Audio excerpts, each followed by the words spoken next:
Hey guys, welcome back to day 2 of Bible. So today we're going to get into 1 Samuel chapter 24. You're going to read quite a bit of this on your own, but I just want to give you a little synopsis of what's happening here and some ways you can apply this to your life. So in 1 Samuel chapter 24, what we have happening here is Saul wants to kill David. We're just going to see this over and over again, right? He's jealous. He knows that God has said that David is going to be king, and he hates it, and he wants his life.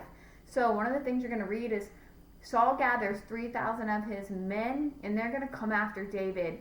And so what happens is Saul goes into this cave, and I don't want to give the whole thing away, but he goes into this cave, and your verse might say, I'm looking at my Bible here to see what mine says, that Saul went in to attend to his needs.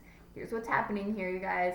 Saul has to go to the bathroom, okay? So he goes into this cave where nobody's at, and he's going to go to the bathroom. Well, David sees all of this happening, and he goes in, and David has this opportunity that he could take Saul's life.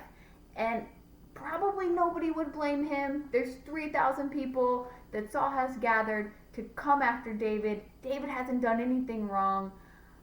So would we blame him if that's what he did? I don't think so. I don't think we'd blame him if he tried to capture Saul or take Saul's life because Saul was coming after him. But he doesn't do that. You'll read about what he does do while Saul's going to the bathroom. And the crazy thing is, what he does, it's kind of not really that big of a deal, but David immediately feels bad for what he did because this is his king. David isn't king yet, and he knows that he should be showing honor and respect for his king, when I feel like most of us would be like, when you read what David does, I feel like most of us would be like, come on, come at me, bro. Like, what are you going to do? I could have taken your life, and I didn't do it. What do you have now, right? Like, that's how most of us would want to respond. But that's not what David does. And so I just want you guys to read through this. I want you to think about if you were in this position, relate it to your life. Probably you don't have anybody who's trying to kill you. Hopefully not. If you do, that's a separate issue. But you probably have times when you have been wronged, where somebody has hated you, where somebody has said things about you that they shouldn't have said. And you have to consider how you're going to respond. And this is where we really start to see what God is talking about when he says he's looking at someone's heart.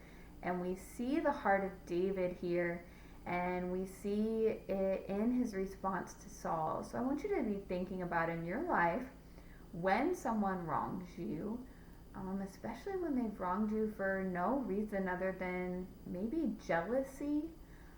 How do you respond when it's a sibling or somebody in your life? What do you naturally do? What should you do? How can you respond? So there's just some thoughts for today. Praying for you guys. Make sure that you pray before you open up your word, open up the word for the day, and just be open to what God has to speak to you. All right, guys, have a great day. Talk to you tomorrow.